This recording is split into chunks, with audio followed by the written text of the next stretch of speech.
స్థానిక ఎన్నికల్లో గులాబీ జెండా ఎగరవేస్తాం వనమా రాఘవేందర్. వచ్చే ఎన్నికల్లో కేసీఆర్ ని మరలా తిరిగి ముఖ్యమంత్రిని చేయడమే మా అంతిమ లక్ష్యం అన్నారు వనమా రాఘవేందర్. రేవంత్ అరాచకాల నుంచి తెలంగాణను రక్షించేది కేసీఆర్ ఒక్కరే. వనమా రాఘవేందర్ అన్నారు, కేటీఆర్ ఆదేశానుసారం స్థానిక సంస్థల ఎన్నికల్లో అత్యధిక స్థానాలు గెలిచేలా బీఆర్ఎస్ పార్టీ క్యాడర్ అంత సమిష్టిగా పనిచేయాలి. రాబోయే స్థానిక సంస్థల ఎన్నికల గురించి మాజీ మంత్రి వనమ స్వగృహంలో ఏర్పాటు చేసిన కొత్తగూడెం నియోజకవర్గ స్థాయి సమావేశంలో వనమ రాఘవేంద్రరావు నాయకులు కార్యకర్తలను ఉద్దేశించి మాట్లాడుతూ 6 గ్యారంటీల పేరుతో కాంగ్రెస్ చేసిన గారడీని ప్రజలు మర్చిపోలేదని పేర్కొన్నారు. కాంగ్రెస్ గ్యారంటీ కార్డులతో చేసిన గారడీలను గుర్తు చేసేందుకు తాము కేటీఆర్ సూచనలతో బాకీ కార్డులను తీసుకెళ్తున్నామని తెలిపారు. బాకీ కార్డులతో కాంగ్రెస్ ప్రతి వర్గానికి పడిన బాకీని ఇంటింటికి వెళ్లి గుర్తు చేస్తామని వివరించారు. కాంగ్రెస్ బాకీ కార్డులు ఇంటింటికి తీసుకుపోతే అదే బీఆర్ఎస్ కు బ్రహ్మాస్త్రం అని నొక్కి చెప్పారు. కొత్తగూడెం నియోజకవర్గంలో స్థానిక ఎన్నికల్లో గులాబీ జెండా ఎగరవేస్తామని ధీమా వ్యక్తం చేశారు. తెలంగాణలో వాతావరణం బీఆర్ఎస్ కు అనుకూలంగా ఉందని ఉద్ఘాటించారు. కాంగ్రెస్ వచ్చిన తర్వాత ఎరువుల కోసం అన్నదాతలు లైన్లో నిలబడి కొట్లాడి పరిస్థితి వచ్చిందని విమర్శించారు. మహిళలకు ఇచ్చిన హామీలను నెరవేర్చకుండా కాంగ్రెస్ చేసిన మోసంపై కోపంగా ఉన్నారని తెలిపారు. అన్న రాజుగౌడ్ అన్న, కనకేష్ అన్న, ఎక్స్ చైర్మన్ గారు, వేదిక ఉన్నటువంటి ప్రతి ఒక్కరికి హృదయపూర్వక నమస్కారాలు తెలియజేసుకుంటూ ఈరోజు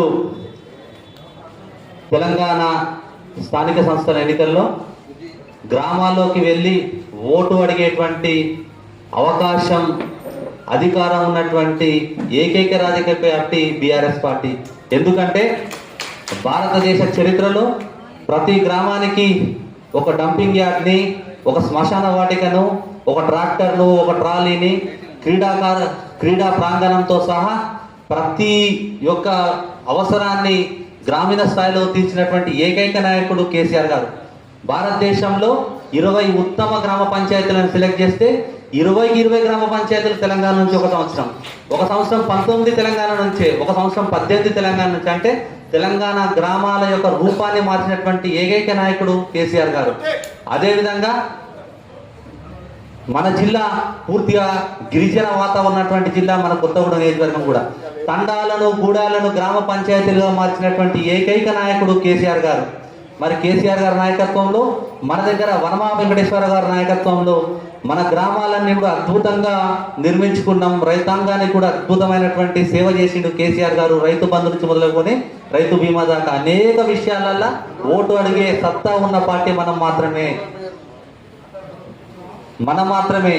ఇటువంటి పరిస్థితులలో రేపు రాబోయే స్థానిక సంస్థల ఎన్నికల్లో ఖచ్చితంగా ప్రతి గ్రామంలో గులాబీ జెండా ఎగరవేయాల్సినటువంటి అవసరం ఉంది.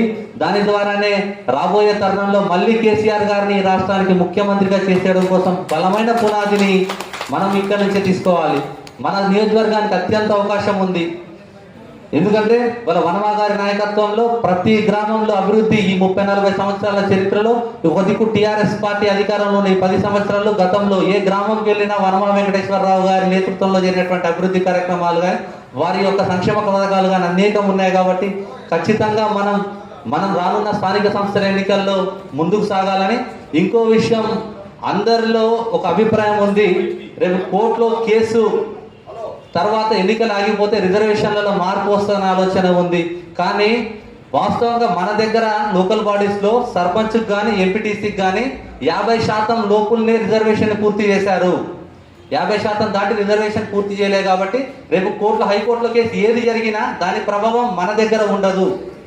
యాక్సిడెంట్స్గా ఏ రిజర్వేషన్లు అయితే ప్రకటించిందో ఆ రిజర్వేషన్ ప్రకారం ఎన్నికలు పోతాయి. కాబట్టి వాయిదా పడుతుంది, మారుతుంది అనే ఆలోచనలో ఎవరు ఉండొద్దని తెలియజేసుకుంటూ, మరి ఖచ్చితంగా పెద్దలందరూ చెప్పినట్టుగా ఎక్కడ స్థానిక సంస్థలలో ఎక్కడ అభ్యర్థిని అక్కడ ఉన్నటువంటి ప్రజల నుంచి తీసుకొని వస్తే, అక్కడ నుంచి ప్రపోజల్ ద్వారా తీసుకొని వస్తేనే ఖచ్చితంగా గెలిచే అవకాశం ఉంటుంది.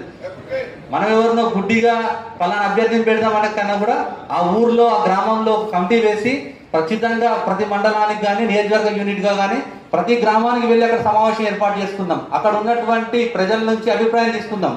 మీ నుంచి ఏ అభ్యర్థి అయితే బాగుంటుందో అనిపించి తర్వాత పరిశీలన చేస్తుందో బాగుంటుందని తెలియజేసుకుంటూ నాకు ఈ అవకాశం ఇచ్చినందుకు హృదయపూర్వక ధన్యవాదాలు తెలియజేస్తున్నాను. ఇప్పుడు